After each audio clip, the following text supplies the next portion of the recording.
Савабу калимат тафтатих бихинна сола. Намазды баштагандагы эми сөзгө келейли. Бисубханака Аллахумма ва бихамдик ва табарак асмука ва таала жаддук ва ла илаха гайрук деп намазды окуп баштайбыз.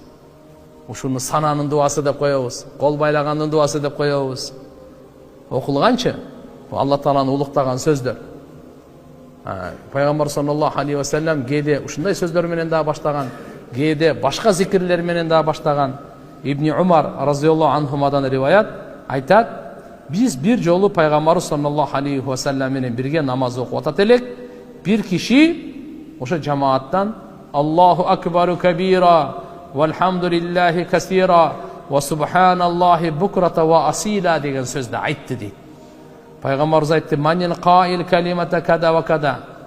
Намаз бүткөндөн кийин пайгамбарыбыз мына сөздү ким айтты деди. Субханаллах, Аллаху акбару кабира вальхамдулиллахи касира ва субханаллахи букрата ва асила. Ким айтты ушу сөздү деди. Бир киши мындай деди. Я Расулаллах, мен айттым деп айтты. Пайгамбарыбыз мындай деди. Ажибту лаха футихат лаха абвабус сама. Мен таң калдым бу сөздөргө дейт. Асмандын эшиктери ачылып кетти дейди. Сен ушу сөздү айтканыңда асмандын эшиктери ачылды дейт. Карачы. Ушу бу зикирди дагы айтып жүрсөк жакшы экен да. Аллаху акбару кабира вальхамдулиллахи касира ва субханаллахи букрата ва асила. Кайталап койлу. Аллаху акбару кабира. Айтсаңар эми чай ичип келиңерби? Аллаху акбару кабира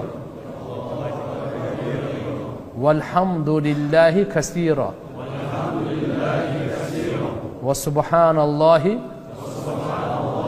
букрата ва асила. Кийин айтасыздар, айтпайсыздар баары, бирок азыр айттык да, алхамдулилlah да. Кандай дедиңиздер? Бирок ушу айтканыбыз жазылды. Кыямат күнү буну көрөбүз. Буну кийин канча жолу айтып жүрсөңүз, ошончолук жакшы. İnşallah, inşallah. Peygamberimiz aytат, "Ajibtu laha, futihat laha abwabus sama."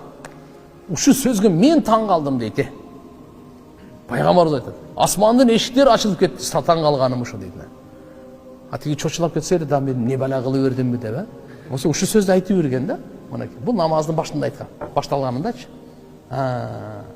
Кала Ибн Умар разияллаху анхума, Ибн Умар разияллахунун баласы да.